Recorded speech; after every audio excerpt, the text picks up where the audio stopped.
It's just a addendum to the undersea drone. It was recovered in a non-operational status by fisher folks in Masbate, turned over to the PNP, and subsequently to the Philippine Navy and the AFP.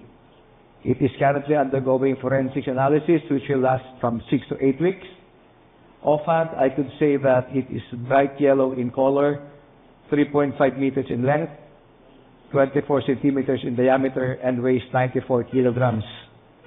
Equipment such as these are used for gathering bathymetric data, such as water temperature, the depth of waters, and salinity.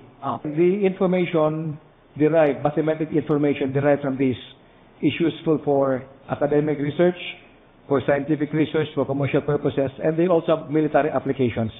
That will include undersea warfare. Whatever markings are there does not indicate anything.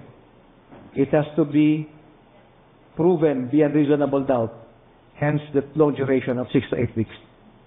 Again, speculation is no substitute for evidence.